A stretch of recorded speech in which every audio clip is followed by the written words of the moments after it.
In the quiet coastal village of Thalos, a man who once stood among gods now hauled nets from the sea. Perseus, son of Zeus and slayer of the Kraken, had long since turned his back on the divine. His hair, once sun gold, now bore streaks of gray. His hands were rough with rope burns, his body weathered by salt and years. Each morning he rose before the sun, and each evening he returned with fish to feed his son, Helpless. It was a simple life, but it was honest. He'd promised his wife, before she died, that Helpless would never touch a blade. No war, no gods, just peace. Helpless, barely a teenager, carried his father's stubbornness and his mother's fire. He asked about the stories, about Medusa, about the Kraken, about Olympus. But Perseus always shook his head. Stories are for those with time to waste, he'd say, though the boy caught the flicker in his father's eyes every time the name Zeus came up. One night, the waves crashed louder than usual. The wind changed direction. The fire in their small home flickered and died, as if smothered by an invisible hand. Perseus stepped outside, sensing something before he heard it. The sky cracked, not thunder, but presence. And then he saw him. Zeus stood at the edge of the cliff overlooking the sea, cloaked in storm and shadow. His godly glow was dimmer than Perseus remembered, his once imposing frame now thinner, tired. Perseus approached slowly. "What are you doing here?" Zeus turned. There was no wrath in his eyes, only urgency. "The world is shifting. A great calamity is coming. I need your help." Perseus scoffed. "The great Zeus, needing help from a fisherman." Zeus stepped forward. "You think I come for you because of strength? I come because of what you are. Half god, half man. We need every piece of divinity left." Perseus folded his arms. "Let the gods fix their own mess." Zeus looked at him, pained. "The gods are dying. Humanity has stopped praying. Without belief, our power fades. Temples are empty. Names are forgotten. When we fall, the locks that hold Tartarus together fall with us. The monsters we once defeated will return. If that happens, there will be no Olympus, no Thalos, no Helus." Perseus said nothing. He stared at the sea, jaw clenched. Zeus continued, softer now. "If the gates of Tartarus break, Kronos will rise, the Titan of time, imprisoned by our strength. And now that strength is vanishing." Perseus's voice was cold. "Why tell me this? I chose the life of a man." "You did," Zeus admitted, "and it was noble. But this isn't just God business anymore. This is the end of the world." "I made a promise to her," Perseus said. The words weighted. "I won't raise Helus to fight your wars." Zeus nodded slowly. "You think you're unworthy to stand among us because of your mortal blood. But that blood is why you are better than us. We need you." Still, Perseus said nothing. Zeus looked at him a final time, disappointment and sorrow written across his face, then vanished in a sudden gust of wind and sparks. The sky cleared, the waves calmed. Perseus stood alone. That night, sleep evaded him. When he finally drifted off, darkness took hold. He stood on a scorched earth beneath a blood-red sky. Fires blazed across the horizon, and then he saw it, Kronos, a titan of molten stone and smoke rising from a broken world. Cities crumbled beneath his feet, oceans boiled. Perseus ran, searching for his son. He saw Helpless reaching out, calling his name, and just before he could reach him, Kronos' hand came down like a falling mountain. Perseus awoke, drenched in sweat, heart racing, the sound of Helpless' scream still echoing in his ears. He stared into the dark, and for the first time in years he was afraid. Far below the mortal world, beyond the deepest cavern, Tartarus pulsed with ancient, terrible life. The underworld trembled as three gods descended, Zeus, Poseidon, and Ares. Their forms, once radiant, had dulled, but still they carried power. At the gates of Tartarus they met Hades. He stood alone, his armor black as shadow, eyes cold with centuries of resentment. "Hades," Zeus called, "we need your help. The prison is weakening. Kronos is stirring." Hades sneered. "You come to me now, after casting me down, after leaving me in the dark while Olympus bathed in light." "There is no Olympus without Tartarus sealed," Poseidon said. "If Kronos escapes, I know what's at stake," Hades interrupted, "but I will not help the ones who banished me." Zeus stepped forward. "This isn't about you, it's not about me. This is about the world." But Hades had already made his decision. His minions swarmed from the shadows, twisted spirits and beasts from nightmares. The gods fought back, lightning cracked, the sea raged, and war ignited. It was Ares who turned the tide, by turning his blade against his own.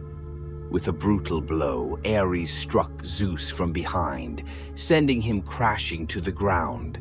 The god of war stood tall, his eyes gleaming with betrayal. "You only remember I'm your son when you're desperate," Ares growled. "You never respected me." Zeus struggled to rise, stunned. "What have you done?" "I've chosen the side that will win," Ares replied. He reached down, tore the lightning bolt from Zeus's grasp, and turned away. Poseidon roared in fury, but Hades held up a hand.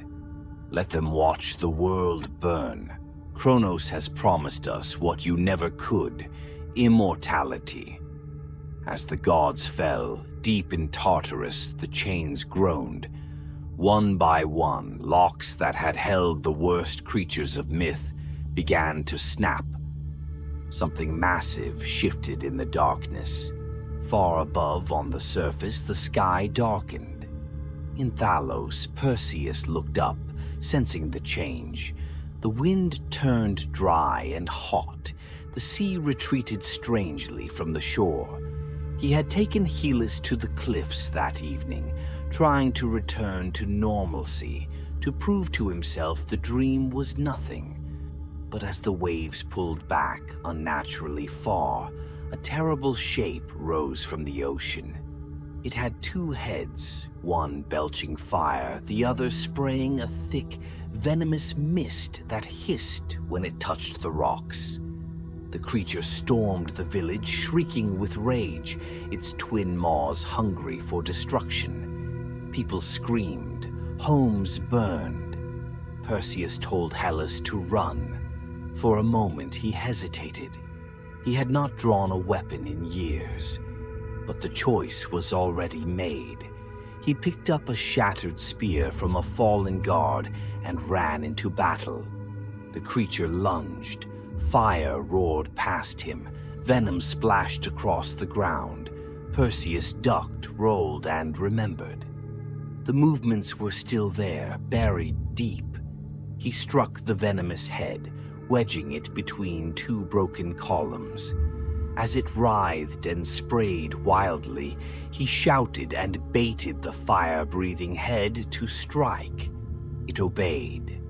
Flames ignited the venom in an instant. The beast shrieked, engulfed in its own inferno, and collapsed in a pile of smoldering flesh. The village lay in ruin. Survivors wept. Perseus stood over the carcass, breathing heavily, blood and soot covering his face. A nurse approached. She had known him since he was a boy. She tended to his wounds with shaking hands. "You can fish all you want when the world is calm," she said. "But when monsters walk the earth, you don't get to choose peace, not when you have the power to stop it." Her words echoed in his mind as he stared at the burning wreckage of his home. Later that night, Perseus went to the old temple of the gods, long abandoned, its statues cracked and covered in vines. He knelt for the first time in years and whispered, "Zeus, I'm ready." But no answer came. Then the doors creaked open. Poseidon stumbled in, barely standing, blood soaking his tunic. He collapsed at Perseus's feet. "Zeus, captured," he gasped. "Ares betrayed us, sided with Hades." Perseus knelt beside him, lifting his head. "Tell me what to do." Poseidon's voice was weak. "Find my son, Agenor. He's with Queen Andromeda. In Argos, he can take you to Hephaestus, the Fallen One. He made our weapons. He'll know how to stop Kronos." Poseidon reached into his cloak and drew his trident, the last flicker of ocean power still clinging to it. "If Agenor is worthy, give him this," Poseidon whispered. "And if not, use it yourself." His body went still. Perseus bowed his head. He did not cry. He had shed enough tears for one lifetime. He walked out of the temple with the trident in hand. The gods were falling, monsters were rising, and he was done pretending he wasn't part of it. Pegasus soared above the crumbling world, the sky a bruised canvas of gray and red. Below, the remnants of once great cities burned. Perseus gripped the reins tightly, Poseidon's trident strapped to his back. He rode toward Argos, toward a queen, a thief, and a faint hope of salvation. Argos had become a fortress. Queen Andromeda stood at its helm, commanding her armies against the wave of monsters spilling from Tartarus. Her soldiers prayed to Ares before every battle, believing their devotion brought strength. But when Perseus arrived, he told them the truth. Ares betrayed Olympus. He stands with Kronos now. The news shook them, but there was no time for mourning. Andromeda led Perseus to the dungeons, where a wiry man lounged behind rusted bars, flipping a coin and grinning like he owned the place. "This is Agenor," Andromeda said. "Thief, liar, your cousin." Agenor stood and gave a mock bow. "Family reunion. You brought gifts, I hope." "I need your help," Perseus said. "Poseidon is dead. He told me you could take me to Hephaestus." Agenor's eyes lit up. "Hephaestus, the Fallen One, the forger of gods. What's in it for me?" "Freedom," Andromeda said. "And your weight in gold." Agenor clapped. "Done." Later, they set sail on a creaking ship headed toward the island of Kale, where Hephaestus had vanished into exile. Perseus tried to convince Andromeda to stay behind, but she refused. Greece doesn't need a queen hiding behind walls. It needs a fighter. Mid-journey, Perseus asked, "Who is the Fallen One?" "Hephaestus," Agenor said. "He forged the lightning bolt, the trident, and Hades' pitchfork. Together they form the Spear of Triumph, the only thing strong enough to kill Kronos. When Perseus didn't answer, Agenor grinned. "We're going to build a god killer." As the ship rocked over dark waters, Agenor made one final demand: to be unchained and given the trident. Against Andromeda's protests, Perseus agreed. Agenor placed the trident at the ship's prow. In an instant, the ship surged forward with impossible speed, riding on divine current. They reached Kale before dawn. The island was a maze of traps, a forgotten forge of a forgotten god. Perseus warned the soldiers, "Do not pray to Ares. If he hears you, he will come." But one soldier, trembling in fear, whispered a prayer anyway. Moments later, they were ambushed. Ares descended in a blaze of fire and blood. The soldier who prayed was the first to die, cut down without hesitation.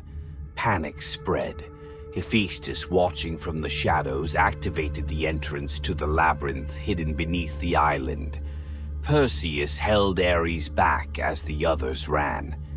Hephaestus shouted, "The gate only stays open for a moment." The last to enter was Hephaestus himself, but he paused, turned, and faced Ares. "I designed this place," he said. "Let's see if you can survive it." He charged the god of war with nothing but a hammer. Perseus, Andromeda, and Agenor made it inside as the gate slammed shut behind them. The labyrinth was a living thing. Walls shifted, paths vanished, whispers echoed from nowhere.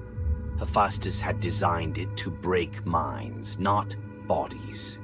Agenor led with the map Hephaestus had given him, but it quickly became clear. The map only got them so far. The labyrinth began to twist their perceptions. They heard voices, familiar, cruel. Perseus saw his wife. She begged him to go back. Andromeda heard her father telling her she would never be enough. Agenor saw treasure beyond imagining, just out of reach. At one dead end, frustration boiled over. They argued. Blame flew. The walls closed in. Suddenly, a block shifted. Andromeda was nearly crushed. Perseus leapt, shoved her out of the way, but in the chaos he was separated from the others. Alone now, Perseus wandered. The labyrinth darkened around him. Then he saw Hellas. "Father," the boy said, reaching out. But something was wrong. The smile was too wide. The eyes were wrong. Perseus stepped back. "Don't you love me?" the boy asked. And then it changed, limbs twisting, eyes glowing. A horned beast leapt at him. They fought viciously. The creature begged for mercy using Hellas's voice. Perseus drove the blade into its heart. The illusion faded. The body crumbled to dust. Perseus stood trembling, haunted. Then the floor shifted again, and by sheer chance, or fate, he was reunited with Andromeda and Agenor. The path ahead opened, a massive staircase leading deep into the heart of Tartarus. Meanwhile, in the underworld, Zeus was barely alive. His strength drained, his power stolen. Kronos loomed in the dark, feeding on what remained of him. Hades stood nearby, silent. Zeus, barely audible, whispered, "I'm sorry for banishing you, for everything." And for the first time in ages, Hades looked conflicted. "I never wanted Olympus," he said, "but I feared the end. When gods die, there's no afterlife, just nothing. That's why I chose this." Ares entered, lightning bolt crackling in his hand. Enough talking. Hades moved. Ares struck him down. But it was enough. At that moment, Perseus and the others burst into the chamber. He charged through the chaos, shattered the chains, and freed Zeus. Ares stood to block their path.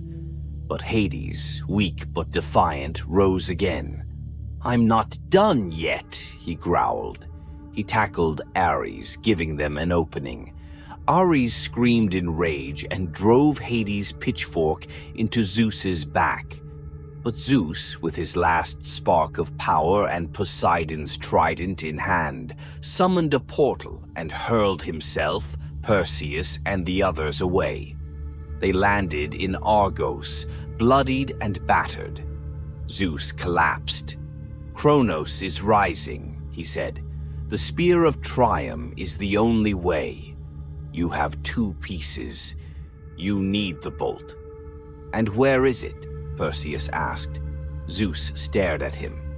"Ares still has it." Perseus closed his eyes. Then he knelt and prayed, not to the gods, to Ares. "I challenge you," he said, "to a duel. Temple of the gods. You and me." Andromeda protested, but he shook his head. "Buy me time. Hold the Titan back." In the distance, a volcano erupted. Kronos had awakened. The earth groaned. Ash fell like black snow over Argos as the skies turned to fire. The volcano had split wide open, and from its molten heart, something ancient and terrible began to rise. Kronos.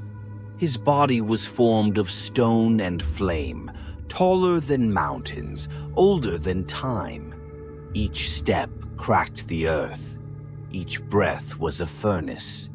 Perseus stood atop the temple of the gods, the air trembling around him. In his hand he held 2 pieces of a weapon older than any legend, Poseidon's trident and Hades' pitchfork. The third, Zeus's lightning bolt, still rested in the hands of the one who betrayed them all, Ares. He appeared just as the prayer was finished, stepping into the ruined temple with the quiet confidence of a god who had never known fear. And in his grip, a blade of lightning humming with power.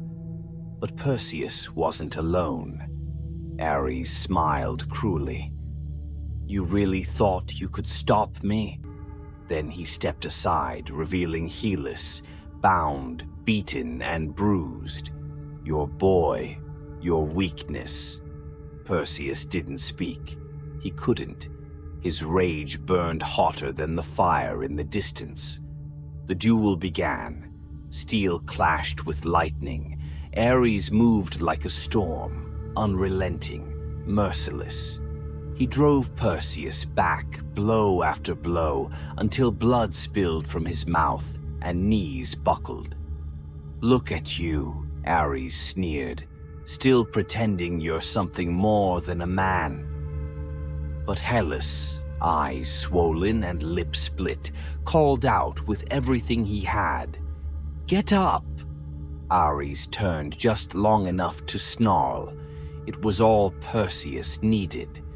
With a cry from the depth of his soul, he lunged, tore the bolt from Ares' back, and turned the god's own weapon against him. The lightning struck true, piercing Ares through the chest. The god of war crumbled, eyes wide, disbelief etched into his final expression. It was over. Perseus dropped to his knees, breathing hard. He looked at Hellas, still bound, and rushed to him, cutting the ropes with shaking hands. The boy fell into his arms. "I'm sorry," Perseus whispered. "I should have trained you. I should have prepared you." Hellas looked up. "You just did." Outside, the world screamed. Kronos towered above the land, his voice like grinding stone. Andromeda's army met his monsters in a final, desperate battle. The queen stood at the front, blade raised, refusing to fall back. Fires swallowed the edges of the battlefield, and still they held. Perseus emerged from the temple with the 3 god-forged weapons. They pulsed as if they knew what was coming. He placed them together, trident, pitchfork, bolt. The Spear of Triumph was born. A beam of divine light split the sky as the weapon fused into one. It pulsed in his grip, alive with the power of gods and men. Pegasus landed beside him, snorting smoke. He climbed on without a word. As he soared toward Kronos, the air grew thick with heat and ash. The Titan turned his gaze upward, eyes burning like suns. He raised a molten hand and it swept the sky. Perseus couldn't reach him. Too far, too high, too fast. Then from the battlefield below, 2 familiar figures rose. Zeus and Hades, weakened, barely standing, but burning with the last of their divine essence. They launched themselves toward Kronos, unleashing everything they had left in a single, desperate assault. Lightning, shadows, pure will.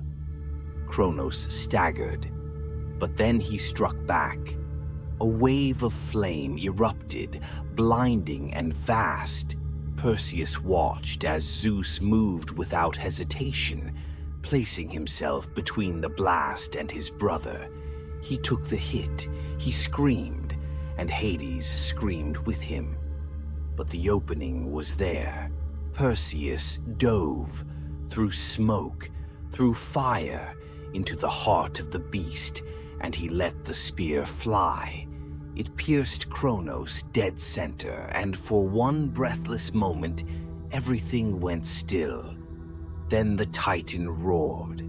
He began to fracture, light seeping through cracks in his skin, until he exploded into 1,000 shards of stone and fire, raining down like a shattered mountain. The battlefield shook. The armies stared. It was done. When Perseus landed, he was covered in ash and blood, but alive. He dropped to his knees, staring at the place Kronos had fallen. And then he ran through the wreckage, past the soldiers, past the ruins, until he found Zeus. The king of the gods was on the ground, his chest rising weakly. "You did it," Zeus rasped. "I had help," Perseus said, voice thick. Zeus reached up, his hand trembling. "Do you know what gave me strength in the end?"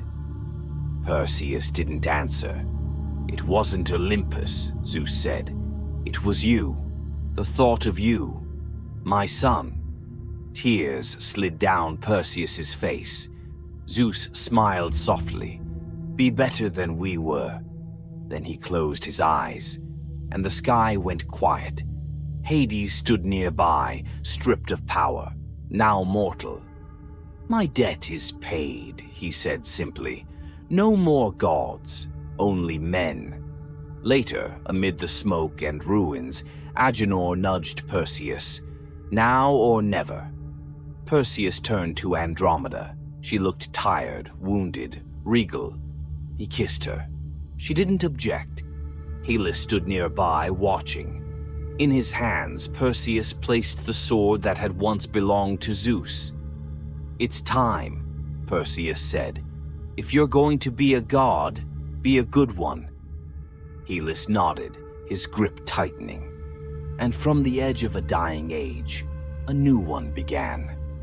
The gods had fallen, but hope remained.